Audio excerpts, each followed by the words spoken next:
Hello all, welcome to Anusheelana IAS. This is Srinath Singh. ఈరోజు మనం ఒక మంచి కథను చూద్దాం. ఆ కథ నుండి మనం ఏం తెలుసుకోవచ్చు అనేది కూడా తెలుసుకుందాం. సముద్రంలో ప్రయాణిస్తున్న ఒక ఓడ హఠాత్తుగా మునిగిపోయింది. అందులో ప్రయాణిస్తున్న కొందరు నీటిలో మునిగి చనిపోగా, ఒక వ్యక్తి మాత్రం ప్రాణాలతో బయటపడి ఒక నిర్మానుష్యమైన దీవికి చేరుకున్నాడు. ప్రాణాలు దక్కాయని సంతోషించిన ఆ దీవిలో ఒంటరిగా ఉన్నానని తెలిసి తీవ్రంగా నిరాశపడ్డాడు. తనను రక్షించమని బిగ్గరగా కేకలు వేశాడు. దేవుడికి మొరపెట్టుకున్నాడు. ఎవరైనా వస్తారేమోనని ఆశగా సముద్రం వైపు చూస్తూ వారాలు నెలలు గడిపాడు. ఎంత చూసినా లాభం లేదని గ్రహించి అక్కడ దొరికిన వస్తువులతో ఒక చిన్న గుడిసె లాంటిది కట్టుకున్నాడు. దొరికిన పండ్లు కాయగూరలు తింటూ కష్టంగా రోజులు గడపసాగాడు. ఒకరోజు ఆహారం కోసం బయటికి వెళ్ళి తిరిగి వచ్చేసరికి తన గుడిసె ఖాళీ బూడిదై కనిపించింది.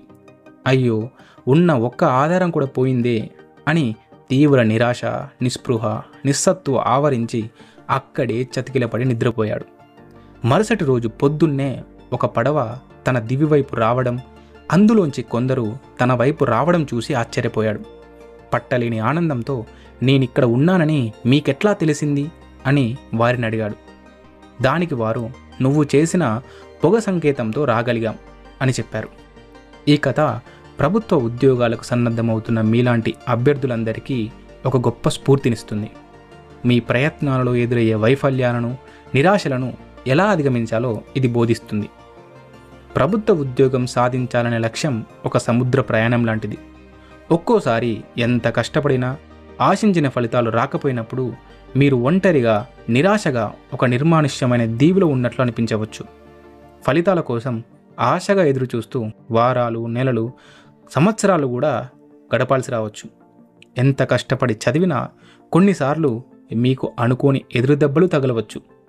ఉదాహరణకు, మీరు ఎంతో ఆశపడిన ఒక పరీక్షలో ఉత్తీర్ణత కాలేకపోవడం, ఇంటర్వ్యూలో నిరాశ ఎదురవ్వడం, కష్టపడిన తర్వాత కూడా నోటిఫికేషన్లు ఆలస్యంగా రావడం వంటివి జరగవచ్చు.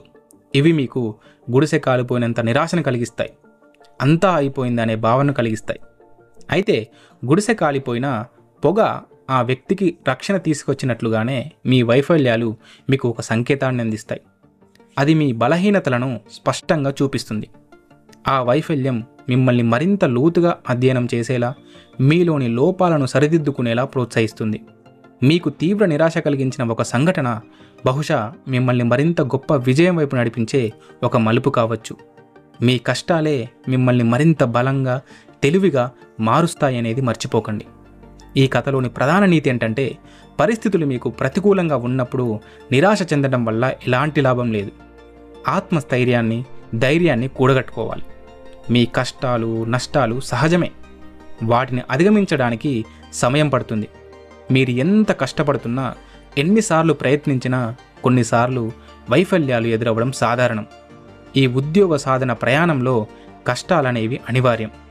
అయితే ఈ భయంకర పరిస్థితుల్లో కూడా మీరు మీ ఆత్మవిశ్వాసాన్ని కోల్పోకూడదు.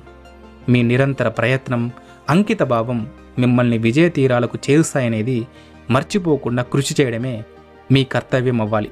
జై హింద్.